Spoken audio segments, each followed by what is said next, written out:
amis internautes, n'oubliez pas de liker, de vous abonner et de cliquer sur la note de notification pour ne rien rater.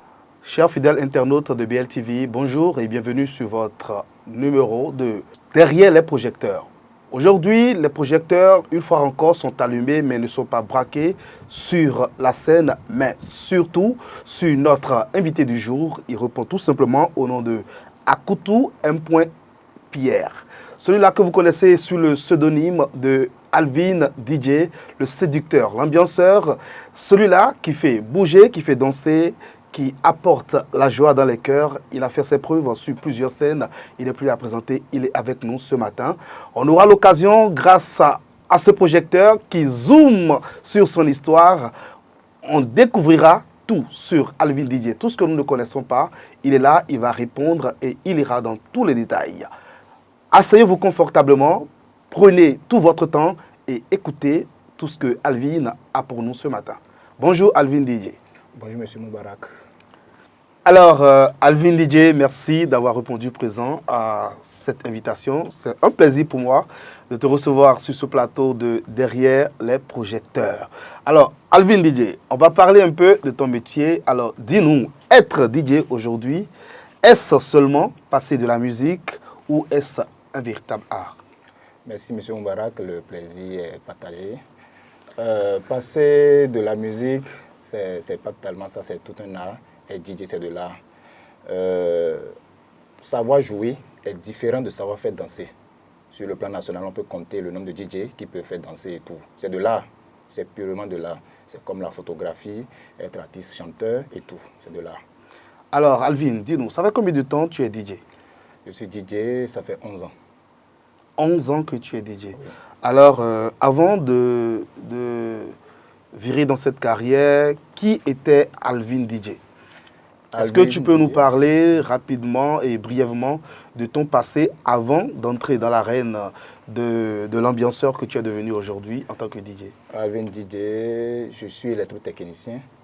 J'ai un diplôme en électricité. J'ai également un diplôme en développement web et un diplôme en graphisme. J'étais au lycée technique quand j'ai connu le Jing. C'est de là que je me suis formé. Certes, il n'y a pas d'école au Bénin qui forme les DJ. On s'est formé sur le tas. Mais on l'a fait dans les règles de l'art. Et aujourd'hui, je suis Alvin DJ. Voilà. Alors, quel a été le déclic qui t'a fait comprendre que tu es fait pour être derrière les platines? J'ai compris cela 6 à 8 mois après être embarqué dans le Jing. C'est les clients qui le disent. Être un bon DJ, ce n'est pas à soi-même de s'autoproclamer DJ, un bon DJ. C'est la clientèle, ceux qui t'écoutent, tes fans et autres, c'est à eux de dire « Ah, telle personne, il est bon, il est le DJ que nous voulons. T'inviter de temps à autre. » C'est de là qu'on sent réellement qu'on est fait pour ça. Voilà. Alors, tout à l'heure, je t'ai entendu prononcer l'expression Jing, tu es revenu 2 fois. Oui. Est-ce que tu peux dire un peu aux internautes ce que tu mets dans Jing, qu'est-ce que ça veut dire? Parce que là, c'est clair que c'est un jargon qui est propre à vous. Le nom DJ, ça veut dire disc jockey, c'est en anglais. Il y a les VJ aussi, vidéo jockey. Bon, ce qui n'est plus trop tendance actuellement. Et il y a les MC, maîtres de cérémonie. Ne pas confondre. Un DJ, ce n'est pas celui qui est au micro, ce n'est pas celui qui est au micro, non. Ça, c'est pour les maîtres de cérémonie. Un vidéo jockey, c'est celui qui mixe les vidéos. Un DJ, c'est le disc jockey. Le disc jockey peut se faire passer pour le vidéo jockey, mixer des vidéos, si tu as les compétences pour ça. Mais le DJ n'est pas forcément obligé d'être au micro comme plusieurs le pensent. Donc, c'est le nom DJ qui donne disc jockey. Et c'est dedans, il y a le Jing. Ok. Alors, Alvin DJ, est-ce que tu peux nous dire les défis que tu as eu à rencontrer dans ta carrière en tant que DJ depuis que tu as commencé par faire de l'animation? J'ai relevé plusieurs défis. D'abord, c'est les parents. Aucun parent n'envoie son enfant fréquenter et dit qu'il veut devenir DJ après ses études. Non. Pour quelqu'un qui a fait la technique aussi, vous voyez. Donc, c'est un peu ça. D'abord, c'était les parents. Il fallait convaincre les parents que voilà, c'est ce que je voulais faire. Et après, convaincre le public que tu es celui qu'il leur faut. Quand il s'agit d'événements, n'importe quel type d'événement, que c'est toi, on doit forcément inviter. Donc, il y avait plusieurs défis à relever. Convaincre les parents, convaincre le public et te convaincre soi-même. Parce que si toi-même, tu n'as pas confiance en toi, ça ne sert à rien de venir t'aventurer là-bas. Hein. Ce n'est pas comme ce que tout le monde pense, c'est de l'amusement et tout. Non. C'est comme le football. On voit ça en amusement, mais c'est du travail qui est fait derrière. Alors, tu as dit que avant de devenir DJ, avant de te faire former pour commencer par exercer le métier de DJ, que tu as fait une formation en technique. Oui. Alors, dis-moi, pourquoi as-tu préféré faire ce métier et laisser la formation que tu as reçue, ou tu cumules les deux? Au début, j'avais cumulé les deux, mais au final, je ne pouvais pas gérer les deux. C'est la passion. Le jean, c'est la passion. Et quand tu débarques dans ce milieu avec la passion, tu es différent de celui-là qui est venu se foutre là juste pour pouvoir chercher quoi manger. C'est la passion qui m'a amené là. Sinon, c'est pas tout comme si l'on n'avait pas les diplômes qu'il faut pour travailler et tout.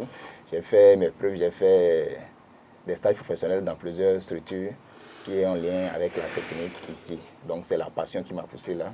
Et c'est un peu ça. Et dis-moi, aujourd'hui, est-ce que tu penses que si on te met dans ton domaine, on te met devant une voiture ou un truc que tu as appris à faire quand tu étais technicien, tu pourras intervenir convenablement en tant que technicien?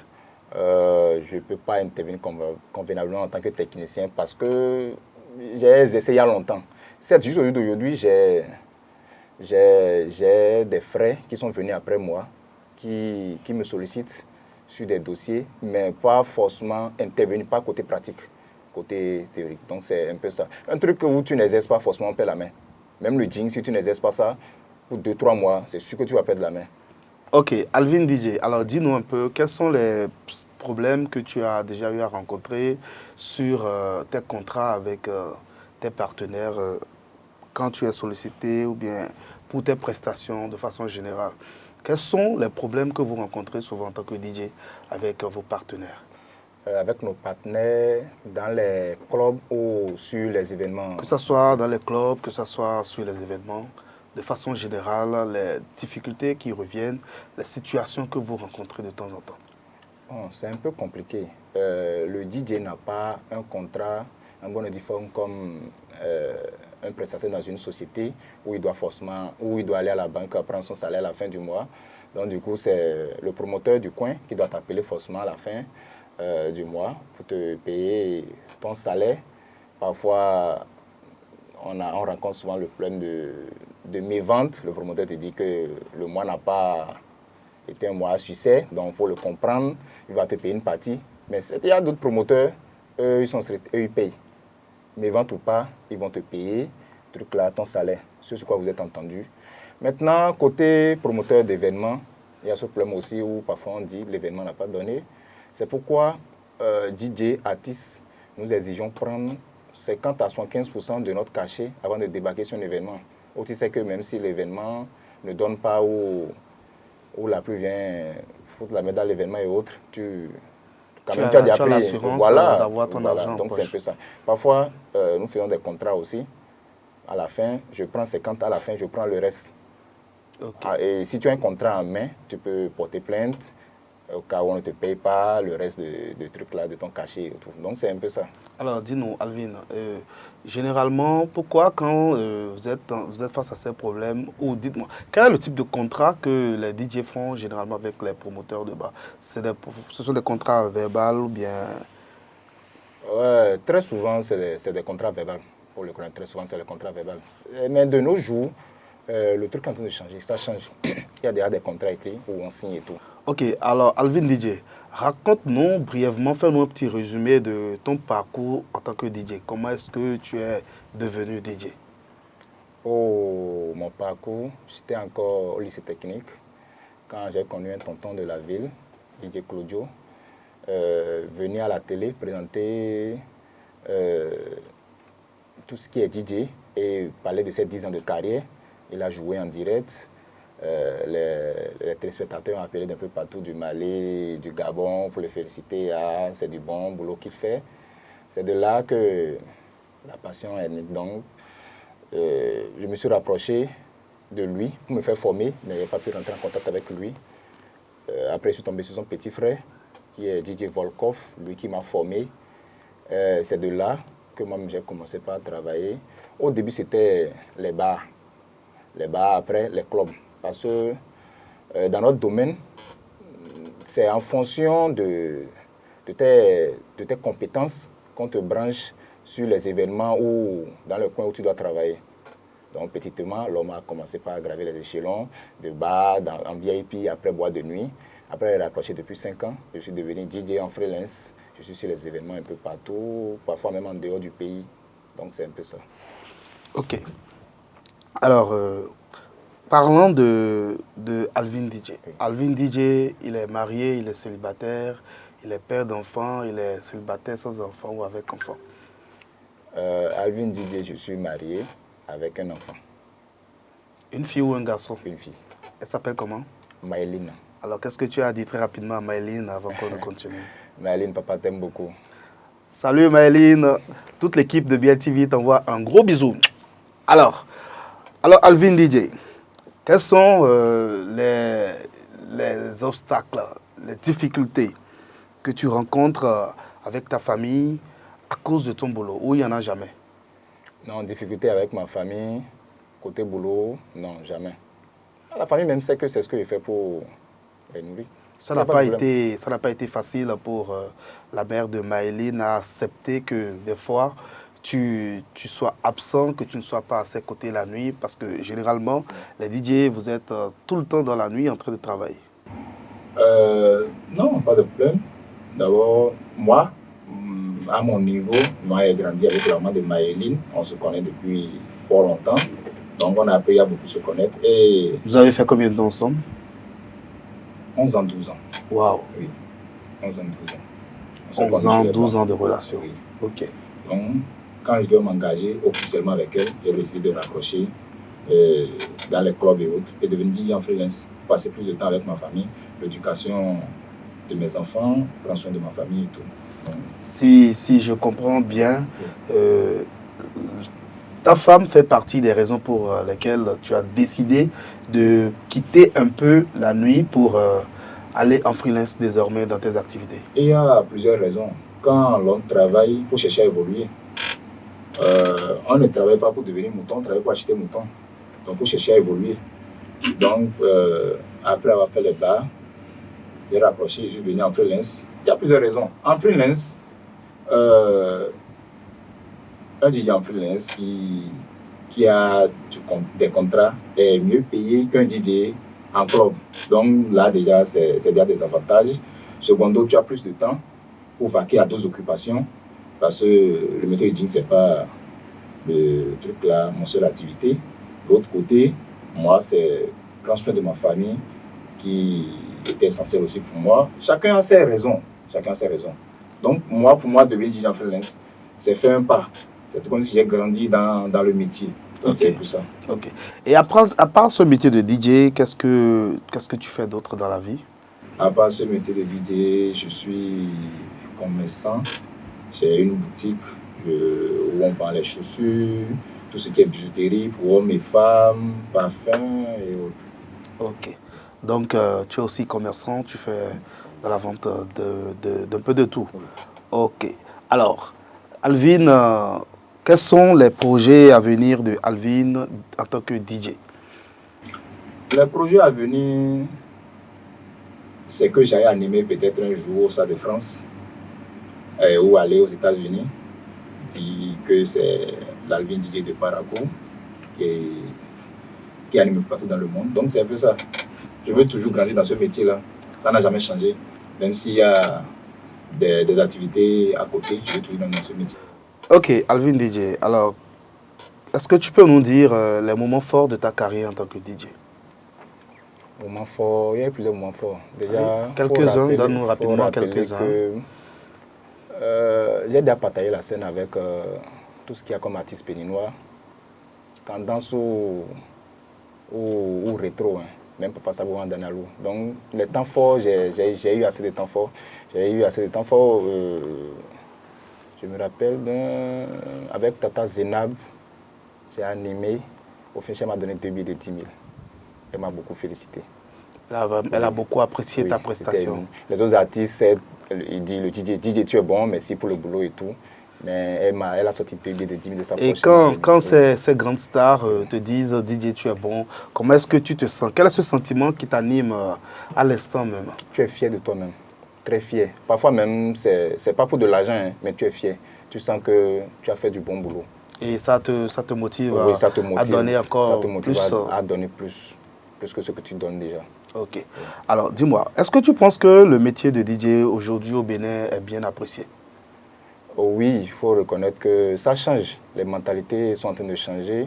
Il y a 10 ans, ce n'était pas ça. Aujourd'hui, on peut rendre grâce à Dieu. Maintenant, ce que nous faisons actuellement, c'est ceux qui viendront après nous qui vont en bénéficier. Ce que j'en bénéficie actuellement aussi, c'est des doyens à moi qui avaient des abattus. Est-ce que tu peux essayer de nous faire un petit rapprochement de ce qui était avant et qui n'est plus aujourd'hui? Quelles sont ces choses-là que les anciens ont eu à apporter à votre monde d'aujourd'hui en tant que DJ? Avant c'était rare de voir un DJ en freelance.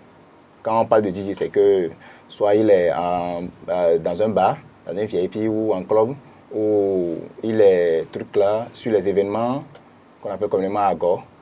Aujourd'hui, il y a les DJ en freelance. Aujourd'hui, les DJ peuvent s'acheter du matériel. Avant, c'était compliqué. Certes, aujourd'hui, c'est compliqué. Mais aujourd'hui, on peut voir d'autres DJ avec le matériel. Avant, on pouvait compter au bout des doigts les DJ qui ont eux-mêmes leur propre matériel. Ce sont généralement les promoteurs de voilà, bar qui mettaient à disposition le matériel. Et je crois qu'avec cette manière, ça sera difficile au DJ aussi de travailler chez lui. Parce que le métier de DJ, c'est comme le football. Il faut t'entraîner pour être au pas. Donc c'est un peu ça. Tu laisses ça une journée, ça te laisse 2 jours. En parlant d'entraînement, oui. Qu'est-ce que tu penses quelles sont ces connaissances requises qui peuvent amener à ce qu'on appelle quelqu'un un DJ? Est-ce qu'il faut simplement maîtriser, savoir jouer sur la platine, ou il faut savoir enjancer les sons pour être appelé DJ? Pour être sur les événements, on appelle le DJ très généralement en fonction de ses compétences et aussi la popularité. Aucun promoteur d'événement ne met l'argent sur un DJ qui n'a pas de popularité. On t'appelle parce que tu as la popularité qu'il faut. Tu peux drainer un monde. On ne va pas appeler quelqu'un qui n'est pas connu du public pour venir sur l'événement. Non, non, non. Ça ne marche pas comme ça. Qu'est-ce qui vous différencie entre DJ? Parce que je vois, on a tellement de DJ, beaucoup de jeunes aujourd'hui s'auto-proclament DJ. Mais je sais quand même qu'il y a DJ, il y a DJ dans DJ. Mais je n'arrive quand même pas à comprendre comment est-ce que il faut apprécier le travail que fait l'un de celui de l'autre pour pouvoir ressortir le meilleur des deux. Quelles sont ces qualités en tant que... C'est ta personnalité, hein, la personnalité que tu as créée autour de toi.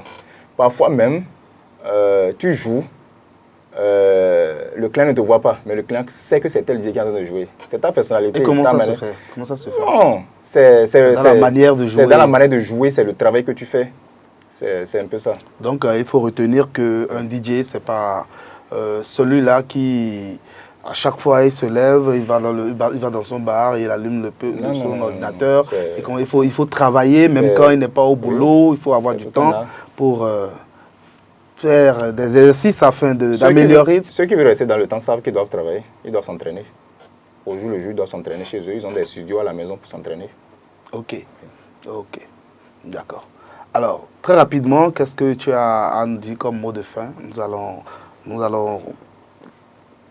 nous arrêter là parce que le temps presse. Oui. Comme mot de fin, merci pour l'invitation. Merci de mettre la lumière sur ce métier. Merci de mener cette bataille avec nous, qu'on soit reconnu un jour en tant qu'artisan et tout. Parce que nous faisons beaucoup. Sans DJ, il n'y a pas d'événement. Nous sommes là, nous bossons beaucoup. Alors, chers internautes, merci de nous avoir suivis jusque-là. Nous étions avec votre ambianceur, votre DJ, Alvin, le séducteur mix. On a découvert encore un peu plus sur l'histoire de ce jeune que nous avons vu sur plusieurs scènes, qui a fait notre fierté sur beaucoup de podiums et beaucoup d'événements à Parakou et à l'extérieur de Parakou. C'est un plaisir pour nous de l'avoir ici, nous l'avons écouté, on a appris davantage sur lui. Alors, merci d'être resté jusqu'au bout avec nous. Si vous n'êtes pas encore un abonné BLTV, c'est le moment. Et surtout, avant de vous déconnecter, cliquez sur la cloche de notification pour être toujours au parfum de toutes nos informations BLTV. Merci et à la prochaine pour le prochain numéro de cette émission Derrière les projecteurs. Ciao, ciao.